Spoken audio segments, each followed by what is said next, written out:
Assalamualaikum warahmatullahi wabarakatuh.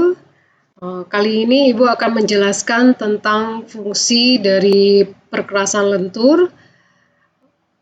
Sebelum Ibu masuk ke fungsi perkerasan lentur, kita perkenalkan kembali apa saja jenis dari perkerasan jalan. Itu ada flexible pavement, rigid pavement, serta composite pavement. Yang kita pelajari di semester ini mengenai tebal perencanaannya adalah tebal perencanaan perkerasan lentur, flexible pavement, tapi tidak ada salahnya juga kita akan mengetahui apa sih beda antara flexible pavement dengan rigid pavement. Kalau komposit itu adalah perkerasan yang menggabung antara flexible pavement dan rigid pavement. Ini adalah bagian dari perkerasan lentur. Seperti kalian ketahui, kalau perkerasan lentur itu adalah material yang diletakkan di atas tanah dasar yang memiliki dua lapisan pondasi, pondasi bawah, pondasi atas, serta lapisan permukaan yang menggunakan campuran beraspal. Sedangkan untuk perkerasan kaku itu adalah material perkerasan yang diletakkan di atas tanah dasar, memiliki lapisan pondasi bawah, serta lapisan permukaan dari plat beton. Ini adalah contoh dari susunan perkerasan lentur maupun kaku dari segi materialnya. Sekarang kita akan melihat apa sih beda antara perkerasan lentur dan perkerasan kaku. Ya, jadi dari sanalah kita bisa menentukan nanti perkerasan lentur bisa tebalnya sekian, perkerasan kaku harusnya tebalnya sekian. Itu tergantung pertama adalah umur rencana. Kalau umur rencana untuk lentur itu dia efektif 5-10, metode yang terbaru itu sampai 20 tahun dan perlu beberapa tahap dalam pembangunan. Kadang-kadang untuk pembangunannya, kalau untuk kaku itu bisa 20-40 tahun untuk satu kali masa konstruksi. Jadi dibangun sekarang dan bisa dipakai sampai 40 tahun ke depan. Beda yang kedua adalah lendutan. Kalau lentur dia itu cenderung untuk melendut, kalau kaku lendutan jarang terjadi. Karena kalau lentur dia memang fleksibel, diizinkan untuk melendut. Beda yang ketiga adalah perilaku terhadap overloading. Lentur itu lebih sensitif terhadap overloading dibandingkan kaku. Jadi beban berlebih itu kalau di perkerasan lentur akan sangat terasa, ya, akan sangat kelihatan. Ya, perilaku ini dikaitkan dengan perilaku lendutan. Jadi kalau dia menerima beban berlebih, yang perkerasan lentur akan terlihat ada cekungan di bagian yang dilewati oleh kendaraan yang overloading tadi. Kebisingan vibrasi perkerasan lentur memiliki tingkat kebisingan dan vibrasi yang lebih rendah. Jelas, karena dia berkaitan dengan beda yang berikutnya. Lentur itu lebih halus sehingga gesekan antara ban dan kendaraan itu tidak terlalu besar dibandingkan dengan yang kaku, yang lebih kasar sehingga dia lebih nyaman, dia lebih tenang, dan tidak terlalu terasa getarannya seperti yang di kaku. Pantulan cahaya, lentur itu memiliki daya pantun terhadap cahaya lebih lemah dibandingkan kaku karena dia itu memiliki warna hitam yang mampu menyerap cahaya dibandingkan kaku yang berwarna abu-abu. Beda selanjutnya, tadi yang bentuk permukaan sudah saya singgung juga ya, dia lebih lentur ini lebih halus sehingga lebih nyaman berkendaraan. Proses konstruksi lebih mudah. Ya, untuk yang lentur. Dalam 2 jam itu sudah bisa dibuka lalu lintasnya. Kalau yang kaku sekarang sudah ada teknologi aditif, dalam hitungan jam juga kaku sekarang sudah bisa untuk dilewati. Ya. Tapi di beberapa kasus, proses pematangan beton yang dipercepat ini kadang-kadang malah menimbulkan permasalahan. Ada yang menjadi rentan untuk menderita retak, padahal kita rencanakan 40 tahun. Ini baru beberapa tahun kakunya sendiri sudah mengalami retak-retak. Kalau teknologi konvensional itu kan beton itu menunggu umur betonnya sampai 28 hari baru bisa digunakan. Ya, kalau dilihat antara perbedaan yang konvensional. Selanjutnya adalah perawatan. Kalau lentur itu memiliki perawatan rutin, tapi lebih mudah. Kaku tidak perlu perawatan, tapi sekali rusak perawatannya akan sulit untuk perbaikannya. Biaya konstruksi kalau lentur pasti lebih murah dibandingkan yang perkerasan kaku, tapi dia memiliki perawatan rutin. Ya, kalau kaku biaya awalnya mahal, tapi masa layannya lebih panjang. Karakteristik terhadap pembebanan, beban di perkerasan lentur ini didistribusikan secara berjenjang, bertahap sampai ke tanah dasar, semuanya ikut menerima beban dari seluruh lapisan tadi. Ya, kalau yang kaku itu cenderung diterima oleh lapisan permukaannya saja. Tapi kalau lentur itu diterima dari lapisan atas sampai ke tanah dasar, itu ikut semuanya menderita atau menerima beban. Material pembentuknya kalau lentur, material utamanya agregat aspal filler, sensitif terhadap air. Kalau yang kaku, materialnya agregat semen filler, ya air malah mempercepat atau membantu proses dari pematangan. Ya, kita sudah tahu beda antara perkerasan kaku dan perkerasan lentur. Suatu perkerasan jalan itu dia harus memiliki syarat-syarat, ya. Jadi dia bisa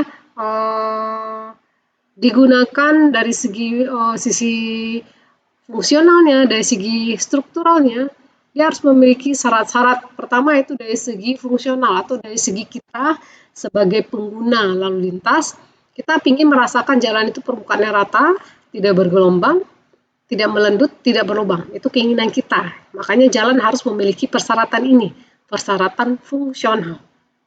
Yang kedua adalah permukaannya cukup kaku, tidak mudah berubah bentuk akibat beban yang bekerja di atasnya. Permukaan cukup kesat yang memberikan gesekan yang baik antara ban dan permukaan jalan sehingga tidak mudah slip.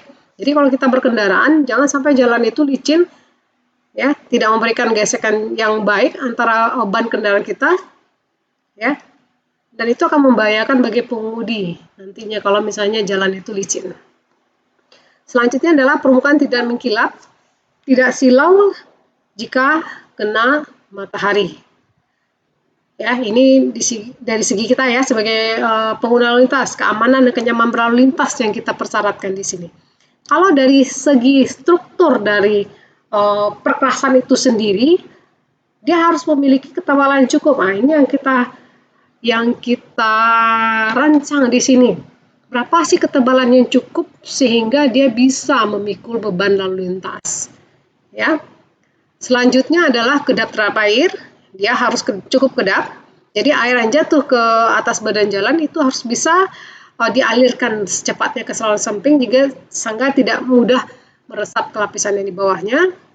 Perkerasan harus mampu menahan regangan dan tegangan akibat beban lalu lintas.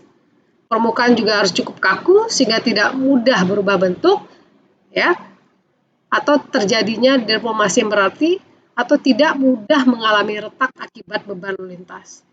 Jadi permukaan itu harus cukup kuat, ya. Beban melindas atau melintas dia tidak gampang untuk berubah bentuk, ya. Bagaimana untuk mencapai syarat-syarat tadi? Ya, untuk mencapai syarat tadi ada 3 harus kita perhatikan. Pertama adalah dari segi perencanaannya. Kalau kita mau merencanakan tebal untuk masing-masing lapisan perkerasan tadi, kita harus memperhatikan bagaimana kondisi tanahnya, daya dukung tanah, beban lalu lintas yang akan dipikul, keadaan lingkungan, jenis lapisan yang dipilih, sehingga nanti bisa keluar nanti berapa sih tebal berdasarkan metode. Metode kan nanti ada 3 yang akan kita bahas di sini. Ya. Yang kedua adalah analisa campuran bahan. Kita sudah desain, ya. Kita sudah rencanakan. Kita juga harus menjamin mutu atau kualitas dari material yang akan kita hampar atau kita pasang di lapangan sesuai dengan spesifikasinya. Ya. Terakhir adalah pengawasan. Nah, ini pengawasan juga sangat penting. Kita sudah rencanakan, ya, kita sudah jamin kualitasnya lewat pengujian laboratorium. Ini pengawasan juga penting. Ya, jadi sehingga nanti apa hasil perencanaan kita itu bisa nanti memenuhi apa yang kita inginkan. Ya, sesuai dengan perencanaan awal. Kalau jalannya menggunakan agregat kelas A, pondasinya mutunya sudah kita uji di laboratorium, dan memang seperti itu yang harus dilaksanakan di lapangan. Sehingga syarat yang kita sebutkan sebelumnya itu bisa terpenuhi.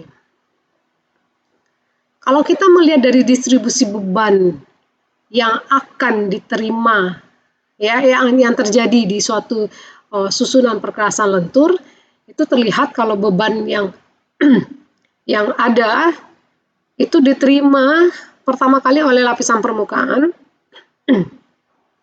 selanjutnya ditransfer ke lapisan-lapisannya di bawahnya. Ini seperti membentuk sudut 45 derajat Celcius, 45 derajat, ya, 45 derajat, tapi semakin ke bawah, beban yang diterima oleh lapisan tanah dasar itu semakin kecil.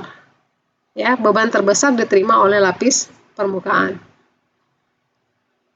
Beban apa saja yang bekerja di sini? Kalau kita lihat, ini adalah gaya vertikal yang diterima oleh seluruh lapisan. Jadi permukaan, pondasi atas, pondasi bawah itu menerima gaya vertikal atau gaya muatan.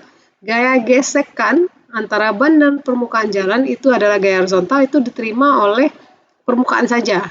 Ada juga nanti pukulan berupa getaran dari roda ini diterima oleh lapisan permukaan serta lapisan pondasi. Jadi bisa dikatakan permukaan menerima seluruh gaya atau beban, pondasi atas menerima gaya vertikal serta pukulan roda, tanah dasar hanya menerima gaya dari beban kendaraan atau gaya vertikal saja. Jadi semakin ke bawah nanti beban yang diterima itu semakin kecil. Kita tahu istilah dari struktur perkasa lentur: surface, base, subbase, subgrade. Ya, subgrade ini adalah yang mendukung atau sebagai peletakan dari lapisan perkerasan ini. Fungsinya apa? Pertama adalah itu untuk permukaan. Dia lapisan pertama menahan beban roda karena dia angkut langsung. Lapisan kedap air akan jatuh ke atas lapisan permukaan pertama kali. Lapisan aus karena dia menderita gesekan.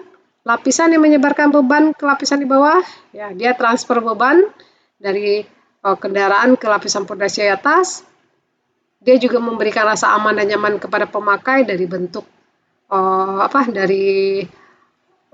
bentuk tekstur yang halus, ya, lebih nyaman berkendaraan. Terus dari warna hitam, tidak silau, ya. Jadi itu fungsi dari surface course atau lapisan permukaan. Lapisan pondasi atas, dia menahan gaya lintang atau gaya vertikal dari lapisan permukaan, dia sebarkan ke lapisan pondasi bawah, jadi transfer beban. Dia sebagai perletakan terhadap lapisan permukaan, jadi semacam alas untuk lapisan permukaan. Ketiga itu lapisan peresap untuk lapisan pondasi bawah. Jadi sebelum air tanah yang ada di lapisan paling bawah itu naik ke lapisan permukaan, teresap dulu ke lapisan pondasi atas ini. Ya. Jadi jangan sampai nanti air tanah itu bisa sampai ke permukaan. Persyaratannya adalah CBR 50%, CBR-nya di atas 50% dengan nilai PI kecil dari 4%. Kalau untuk lapis pondasi bawah, persyaratannya adalah yang bisa digunakan sebagai material pondasi bawah, ini pernah dibahas di mata kuliah material, CBR-nya besar sama 20%, PI kecil dari 10% lebih baik dengan tanah dasar. Fungsinya, dia menerima transfer beban dari pondasi atas. Dia sebarkan ke tanah dasar. Efisiensi pengguna material, ya, kenapa harus pakai dua pondasi? Karena material berbutir di Indonesia itu cukup banyak, kenapa tidak dimanfaatkan dengan menggunakan dua lapisan pondasi? Tidak harus menggunakan seluruhnya material kelas A, bisa material kelas B, ya, dengan ketebalan yang cukup untuk kedua lapisan pondasi. Jadi tidak harus menggunakan yang material seperti kelas A, kita bisa menggunakan material lain yang lebih rendah kualitasnya dibandingkan kelas A. Yang ketiga yaitu mencegah tanah dasar masuk ke lapisan pondasi atas. Jadi dari tanah dasar kalau mau naik ke pondasi atas, dia terendam dulu di pondasi bawah ini. sebagai lapis pertama agar pelaksanaan dapat berjalan lancar. Jadi kalau sudah ada lapisan pondasi bawah ini, mobilisasi material, mobilisasi alat itu lebih gampang dibandingkan kalau hanya yang tersedia itu jalan tanah saja. Makanya pondasi bawah ini sangat membantu dalam proses pelaksanaan atau kelancaran pembangunan jalan. Subgrade, dia transparan beban dari pondasi bawah, ya, dia adalah posisi terakhir dalam menerima beban. Dia juga menyediakan permukaan yang stabil dan rata bagi perkerasan jalan. Subgrade tanah dasar itu bisa berasal dari tanah asli atau tanah timbunan asal dia memiliki persyaratan CBR minimum 6%.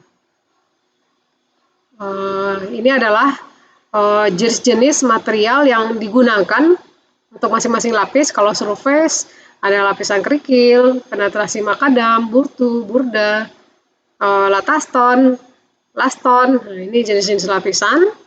Contoh material ya, contoh material yang digunakan pada lapisan permukaan. Untuk base course, syarat CBR atas 50% tadi, ada lapis pondasi agregat kelas A, ada ATB, ada CTB, ya. Kadang lapen juga pernah digunakan untuk sebagai lapis pondasi atas. Ya. Untuk pondasi bawah ada gagas B. Kalau dulu ada namanya kalau pas spek lama itu ada kelas C, tapi spek terbaru yang 2018 itu menggunakan agak kelas B. Ada juga yang menggunakan masih CTSB, solar semen, asal dia memiliki persyaratan besar dari 20% dengan nilai PI-nya, plastik indeksnya kecil dari 10% atau yang lebih baik dari tanah dasar. Terima kasih atas perhatiannya pada materi fungsi dari perkerasan jalan lentur ini. Ya, semoga bermanfaat. Assalamualaikum warahmatullahi wabarakatuh.